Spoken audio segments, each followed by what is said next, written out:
amma whatever ay techi gattee seeme gaafa hangana irra jabaatee hoo amma dura bar ganama jira bar amma taa akka jechuu deemu. Habibi yani gaafa amma duraallee ji'a torbaaf saddeetaffaa sani achitti dafadhee saaloonii sanitti gangaladha takka osoo ho'aa waliin argin dabarse takkuma guyyaa takka ho'aa waliin agarre. Ani immoo qorrasan jibba malee ho'uma kana irra kaane waa takka naaf taayu. Laa habibi. Gaafa Dikkoma isii sekondii takkana ho'e taanaan laal jireenya kana hunda jibba. Angisee dhufee mana baheessani wayi ho'ee akka jirtu beekaa wayi namni ho'ee akkana jirte jena kenne wayi hagana ho'ite se'aan. Osoo hin beekin mana bahe achi ho'ina gadhaabate gubadhe hooxxoon uffite.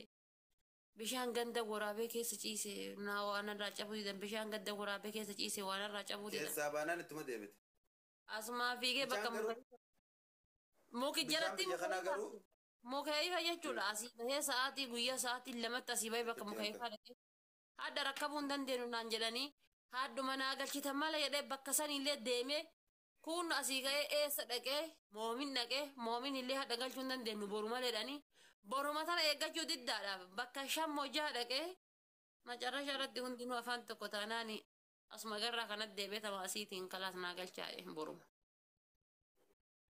kan wallaa keetee irra deemtee naannoo itti dadhabnan. Silaa hadhuma akkanaa galchan fedhean.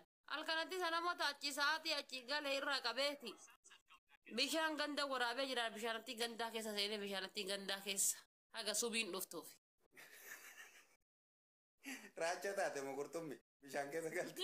Bishaan ganda waraabee jira bishaan gandaan qorraa bishaanatti gandaa keessa taa'eetuma achuma tiktookii homaama kana laala liiviin seenu gastii namallee seenee achuma haasa.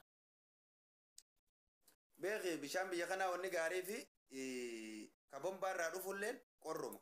Hin ooguu hanga fedhe yoo jabaate bishaan bombaa keessa dhufu bareeduma dhufu. Malee kanama gubusan hin dhufu. Amma bishaan biyyoota biraa biyyoota oowwaa yoo ate kanatti irraa buufattee shaayitti naqatte shaayii sii danfisa gaafa oowwaa. Kun dachi jala deemaan saan beeku bishaan isaa. Oowwaan numaa dhufu. Noormaalumaa dhufu. Ankafna godhee yennaan habiibi ilaalaniin xiyya mataa gadi qamaradhee.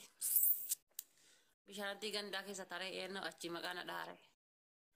Ganamti sa'aatii akkana kana baheetti dawwale jalatti dhuftan jedhee.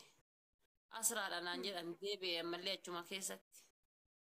Laa ilaaha illallah.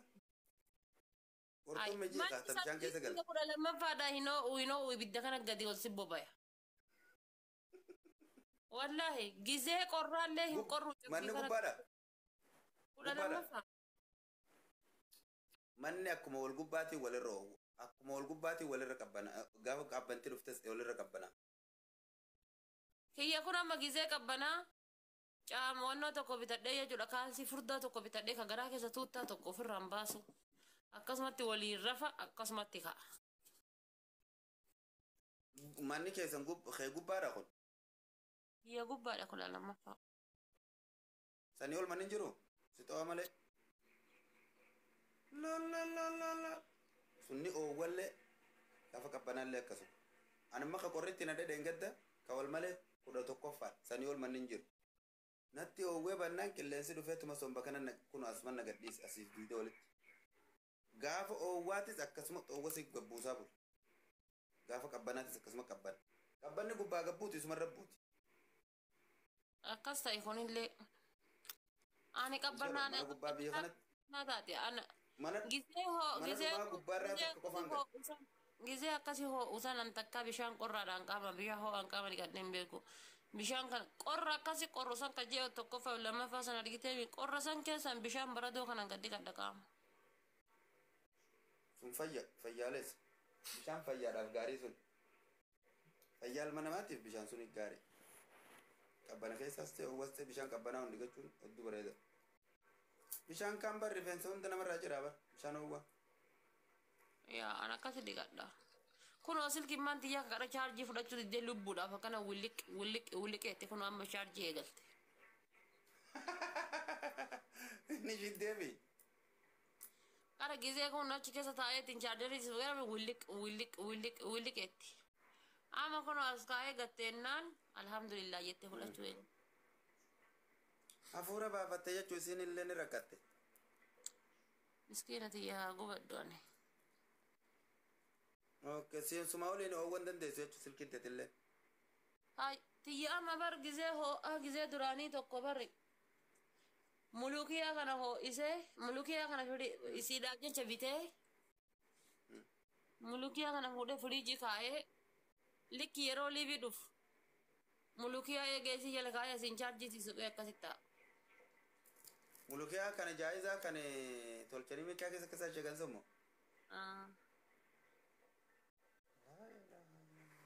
Isi liibii irra bahee eegeessa taanaan fuudhee firiijii darbaa hin diillayaa. Yeroo liibii seenu achumaa fuudhee eegeesii jala kaayaa lagaan. Wallah waan ajaa'ibaa miti. Hagattii tana harkaan nan tuqsiiftu hagattii tana harka ho'ite taanaan hagattii tana harkaan yoo tuqe akka waan nama ibidda barbaadaa kana qixxee seeneeti.